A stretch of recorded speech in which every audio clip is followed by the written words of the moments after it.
నియోజకవర్గం నుంచి వైసీపీ నుంచి దేవినేని అవినాష్ గారు పోటీ చేస్తున్నారు, టీడీపీ నుంచి గద్దె రామ్మోహన్ రావు గారు పోటీ చేస్తున్నారు. ఎవరిని గెలిపించుకుంటారు? చేసుకోనివ్వండి, గద్దె రామ్మోహన్ రావు గారు మేము కాదనం. ఆయనకు ఉండేది ఆయనకు ఉంటుంది, మా అవినాష్ గారికి ఉండేది ఉంటుంది. పోటీ అనేది T20 లాంటిది, క్రికెట్ మ్యాచ్ లాంటిది. మేము ఇన్నికే సాధ్యంగా గెలిపించుకోవడానికి ట్రై చేస్తాం. ఓటర్ చేతిలో ఏముందో మాకు తెలియదు. మా వరకు మేము అంతూ గెలిపించుకోవడానికే ట్రై చేస్తాం.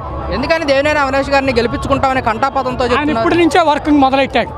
ఫస్ట్ నుంచే ఆయన ఎప్పుడైతే వైసీపీలోకి వచ్చాడో, ఆయనకంతా ఆయన వచ్చాడో తెలుసుకొని ఆయన అభివృద్ధి కార్యక్రమాలు ఒక్కొక్కటి నిదానంగా చేసుకుంటూ వెళ్తున్నాడు.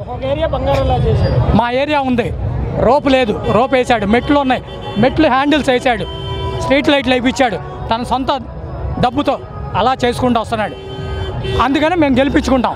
ఆయనే కాదు, జగన్మోహన్ రెడ్డి గారిని కూడా గెలిపించుకుంటాం. మరి గద్దె రామ్మోహన్ రావు గారు 2 సార్లు గెలిచారు, సీనియర్. ఇప్పుడు దేవినేని అవినాష్ గారు వస్తున్నారు, ఎలా ఉండబోతున్నారు? రామ్మోహన్ రావు గారు గెలిచారు కరెక్టే. మా ఇంటికాడ ఎలక్ట్రిసిటీ స్తంభం ఉంది, అది పోయింది. ఇవాళ వరకు ఆయన చూపించాలా ఎన్నిసార్లు వెళ్ళినా చూపించాలా.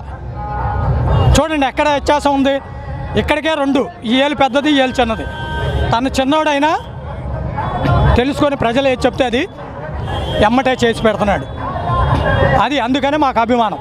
గద్దె రామ్మోహన్ రావు గారు గెలిచిన తర్వాత మీ దగ్గరికి ఎప్పుడన్నా వచ్చి మాట్లాడారా? ఏది అమావాస్యకు ఒకసారి వస్తారు.